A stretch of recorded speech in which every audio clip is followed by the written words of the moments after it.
No episódio de hoje tem seguros inteligentes, ingredientes de cerveja e o JP Morgan Onyx. Eu sou Maurício Magaldi e esse é o Block Drops, o primeiro podcast em português sobre blockchain para negócios. As notícias que você ouve aqui não têm qualquer vínculo com o meu trabalho atual, não configuram nenhuma forma de patrocínio, propaganda ou incentivo para o consumo e têm o foco exclusivamente educacional para o mercado. A gente já discutiu aqui no podcast algumas vezes sobre encarar a blockchain como uma infraestrutura transacional confiável. Acho que esse é o resumo, né? E me alegra muito quando eu vejo as indústrias se movendo em direção a usar blockchain nessa capacidade, né? Então a nota que eu trago aqui para vocês, o link está aí na descrição do episódio, é uma nota dando conta da parceria entre a B3, a Bolsa de Valores, com o IRB. O IRB, que é uma resseguradora, o Instituto de Resseguradora Brasileiro. E o anúncio é um anúncio não de uma solução específica, mas de um trabalho em parceria entre a B3 e o IRB para a utilização do blockchain como a infraestrutura para transações de seguro, cosseguro e resseguro no Brasil a partir do ano que vem. Então veja, o mercado de seguros é um mercado, quem já usou seguro obviamente sabe, é um mercado que tem, não é só ele é altamente regulado, como ele tem uma série de protocolos documentais e burocracias para proteger o segurado, a corretora e o segurador. E às vezes o co-segurador e o ressegurador. Todos esses processos envolvem trocas de informação. E todos esses processos envolvem troca de informação que precisa ser confiável, validada, tempestiva. E para que ela seja confiável, validada e tempestiva, na maneira como a indústria hoje está configurada, ela demora, ela tem várias rechecagens, tem retrabalho, tem toda uma via crucis. Então, quando a gente pensa que o mercado segurador ainda não é um mercado altamente digitalizado para quem opera no mercado e para quem é cliente do mercado, eu vejo nessa movimentação entre a B3 e o IRB um sinal de que esse passo vai ser feito de maneira concreta. Por quê? Porque é uma tecnologia blockchain que permite que isso passe a ser prática comum também no mercado segurador. E aí a gente vai ver vários casos de uso. A gente pode ver casos de uso desde o momento da contratação, porque aí você tem uma maneira de fazer as assinaturas digitais estarem visíveis num contrato, né, inteligente para todas as partes. Você vai ter casos de uso de sinistro, né, do pagamento de sinistro, então desde a verificação até o pagamento de sinistro, para os mais variados casos. Você vai ter usos, por exemplo, para seguros empresariais, como seguros garantia, que podem ser assinados de maneira multilateral. Então, existe uma gama de produtos de seguros que podem se beneficiar das características mais básicas, né, da blockchain e até passar a operar, o mercado de seguro passar a operar num nível que a gente está vendo em outras indústrias já, que é o de tokenização, para você poder fazer a gestão do risco, que é basicamente o que as seguradoras fazem, de maneira tokenizada. Então você vai poder vender tokens desse risco, né, e remunerar esses tokens de maneira muito mais ágil, de maneira muito mais ampla, de repente criando até oportunidades de investimento para determinadas categorias de investidores que hoje não participam do mercado segurador. Então, me alegra que dois players grandes desses estejam trabalhando nessa direção para transformar isso em realidade no Brasil, mas me alegra muito mais a possibilidade de ver um mercado não só mais muito eficiente, mas novas formas de operar esse mercado que a tecnologia ou as tecnologias blockchain habilitam. Então vamos ficar de olho, quero acompanhar muito de perto isso e eu acho que é um primeiro passo de uma jornada muito importante para o mercado segurador brasileiro, dado obviamente por dois grandes players no mercado.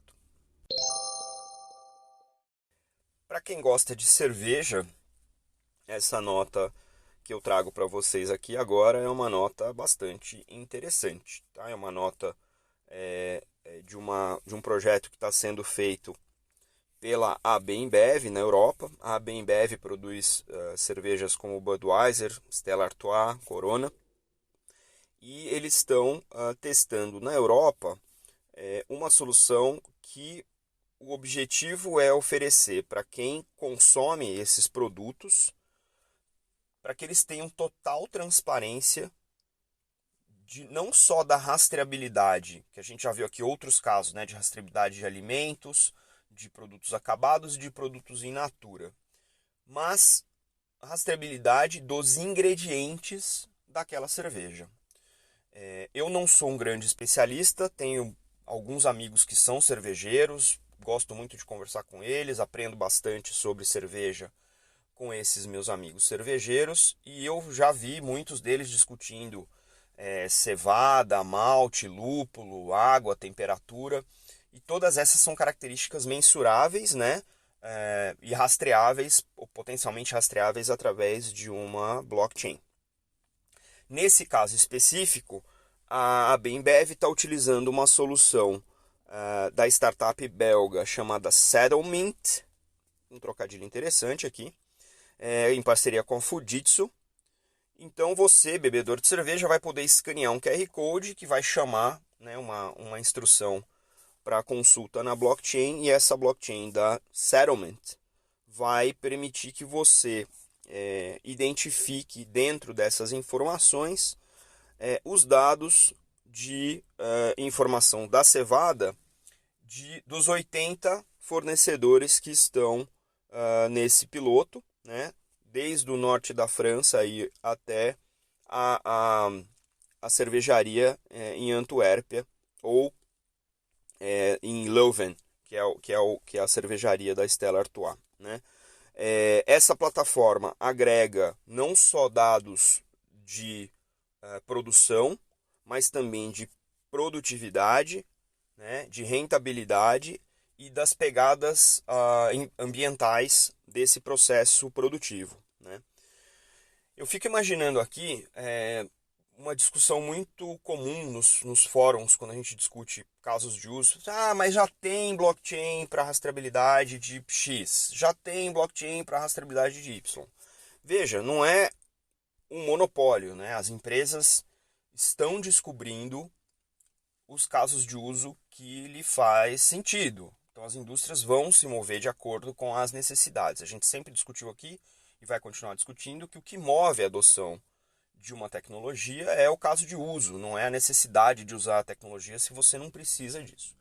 Quando a gente olha 80 produtores de cevada, uma empresa como a Bembev que distribui para milhões de pontos de venda, é importante para esse ecossistema que os produtos e os ingredientes desses produtos estejam bem monitorados.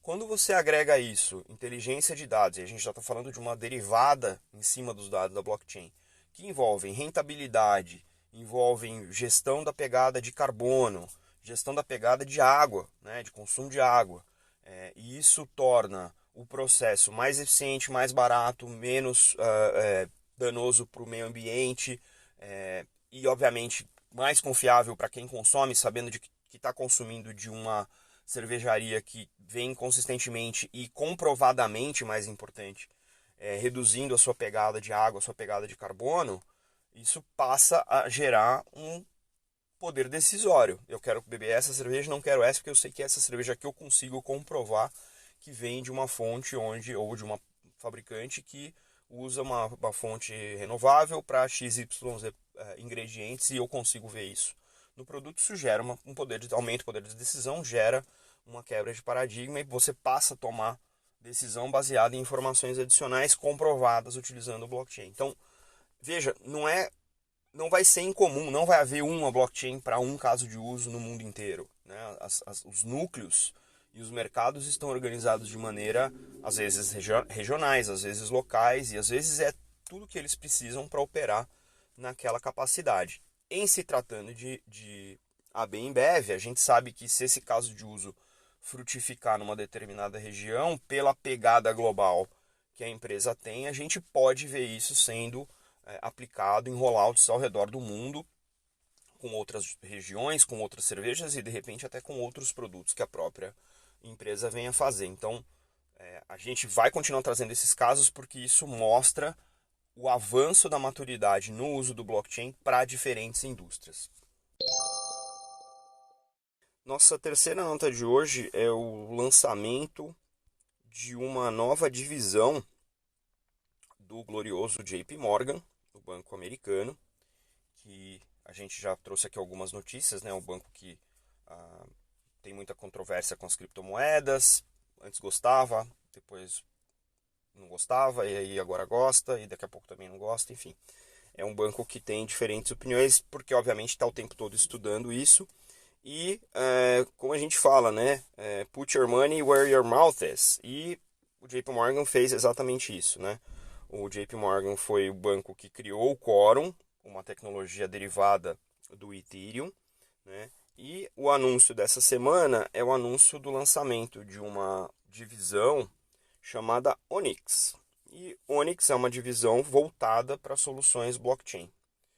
Dentro do guarda-chuva do Onyx, eles anunciaram algumas coisas muito interessantes. Eles renomearam uma rede anterior que eles tinham, feita com um fork do Ethereum, ainda não era Quorum. Agora ela chama Link, era a Interbanking Integration Network, agora chama Link, com 2 Is.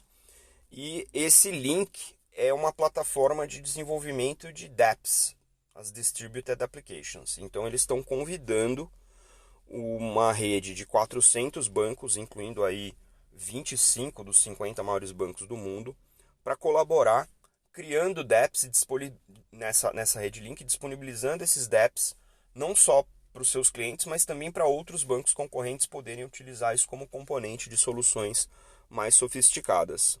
Ou seja, é um banco trazendo, né, uma inovação de rede, tentando capturar aí um efeito de rede no seu próprio mercado. E de novo, olha que interessante, é o blockchain que permite colaboração entre competidores. Isso é uma característica muito forte do blockchain e eu acho que nesse caso do Onyx ficou muito claro que é o grande veículo para essa colaboração, né? O segundo caso interessante aqui do Onyx, né, é que o Onyx lançou também um meio de pagamento, uma solução chamada JPM Coin, que é uma stablecoin, né, que já está sendo usada em produção, né? O JPM Coin ele é feito em Quorum, ele é baseado em Quorum, tá?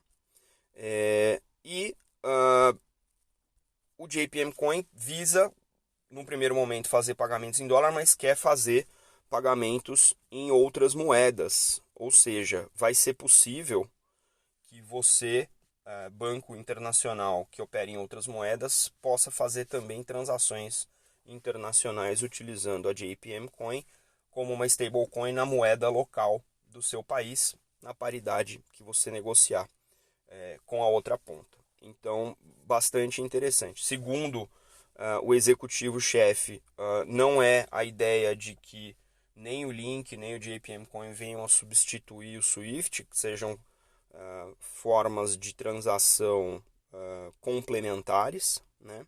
E, obviamente, o Onyx também é responsável aí pelo relacionamento entre o JP Morgan e a Consensys, que foi quem comprou o Quorum e agora cuida da tecnologia do ponto de vista de curadoria, implementação, manutenção, etc., para o mercado poder adotar. Por que eu estou trazendo essa notícia aqui para vocês? Vejam, a gente falou, né, da B3 com o IRB, a gente está falando agora do JP Morgan fazendo um spin-off ou abrindo uma divisão específica para cuidar do blockchain como infraestrutura da indústria. Então, se esse não é um momento em que a gente está vendo um passo em direção à maturidade e a encarar a blockchain, tecnologias blockchain como tecnologias de infraestrutura, como ela merece ser encarada, eu acho que a gente precisa realmente parar e avaliar se a gente entendeu para que serve o blockchain. E essas indústrias estão demonstrando de maneira muito cabal, de maneira muito estruturada, de que sim, elas já entenderam. Então, eu espero que isso marque um ponto no tempo em que as demais indústrias, sejam indústrias financeiras, seja indústria de alimentos, seja indústria de mineração, quaisquer indústrias que tenham ambientes de negócio distribuídos, multilaterais, possam realizar que, se essas indústrias estão se estruturando dessa maneira para encarar e aplicar blockchain como a infraestrutura transacional de confiança, né, entre si e às vezes até entre múltiplas indústrias, então é hora de se mover nessa mesma direção para que a gente consiga de maneira horizontal capturar todas as eficiências que a tecnologia permite e que a gente consiga ser mais eficiente, mais barato, oferecer novos serviços e, mais interessantemente, descubra novos modelos de negócio através do uso do blockchain, tokenização e todas as suas derivadas.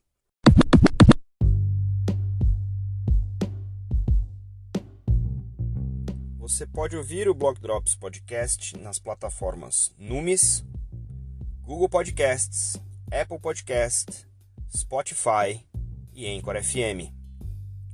Entre em contato conosco através do e-mail blockdropspodcast@gmail.com, no Instagram Block Drops Podcast e no Twitter Block Drops Pod.